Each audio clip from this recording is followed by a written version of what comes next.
कोरापुट जिला लक्ष्मीपुर ब्लॉक बिरीगुड़ा गाँव में शनिवार दिन राति होइथिबा गणदुष्कर्म मामलें पूर्वतन मुख्यमंत्री नवीन पट्टनायक निर्देश ओडिशा बीजेडी महिला सभानेत्री स्नेहांगिनी छुरिया नेतृत्व में आज बीजेडी एक फेक फाइंडिंग प्रतिनिधि दल पीड़िता गाँ परडीगुड़े पहुंची एभली अमानवीय जघन्य घटना घटिला ताहा परखिबा परे सरकार को घेरी पीड़िता परिवार को राज्य सरकार कौन क्षतिपूरण देबे कहीं एपर्यंत प्रकाश करना पीड़िता परिवार को सरकार कौन सुरक्षा देइछंती 4 जन को जेल पठाई चुप बसी प्रशासन एथिरे आहुरी एकाधिक व्यक्ति सामिल अछंती पुलिस 4 जन को गिरफ्त करी चुप बसी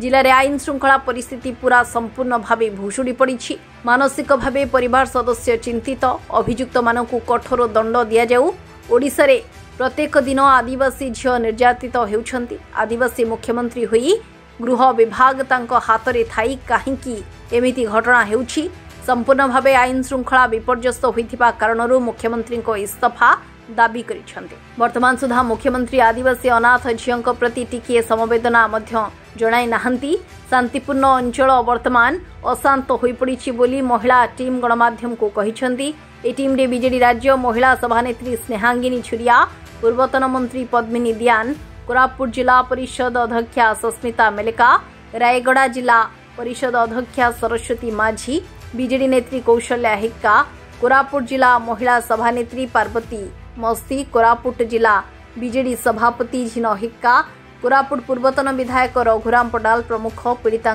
ग्राम परिदर्शन करथिले। परडीगुड़ा गाँव में आज आम उपस्थित होइछु हमर पूर्वतन मुख्यमंत्री नवीन पट्टनायक महोदय निर्देश रे आज फैक्ट फाइंडिंग टीम आसी से फैक्ट फाइंडिंग टीम रे हमर अछंती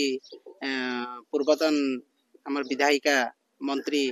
पद्मिनी दियान महोदय अछंती आम सहित हमर MP candidate Kaushalya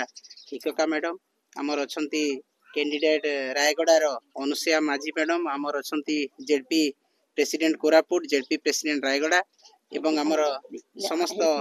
fact finding team आछंती माननीय नवीन पट्टनायक निर्देश रे एवं आपण माने जानि छंती ये परडीगुड़ा गाँव में गोटे अभावनीय घटना घटी अति अमानवीय घटना घटी गोटे अनाथ झील नाबालिक झील आदिवासी झील गणदुष्कर्म एवं से गणदुष्कर्म आज से महिला अत्यंत भाव मानसिक आघात सहित शारीरिक आघात एवं से ट्रीटमेंट रे वर्तमान अच्छी एवं तांकर मानसिक अवस्था वर्तमान खराब अच्छी एवं तांकर परिवार वर्ग आज मानसिक अशांति सहित से झील को किपरि भाव मेडिकल स्वास्थ्य सेवा पाई परिबो किपरि भाव से तार सुरक्षा हो पारिबो एवं जो अपराधी अच्छी ताकू किपरि भाव दंड विधान हो पारिबो कठोर रु कठोरतम से उपरे तांकर परिवार भी आज चिंतित अच्छी एवं आज आपण देखंतु ओडिशा रे प्रत्येक दिन आदिवासी महिला को आदिवासी नाबालिका को आदिवासी महिला मान को गणदुष्कर्म प्रत्येक दिन आपण माने खबर कागज रे पाइबे जो समय रे ओडिशार मान्यवर मुख्यमंत्री जने आदिवासी किंतु आदिवासी को सुरक्षा से दे पारु नाहंती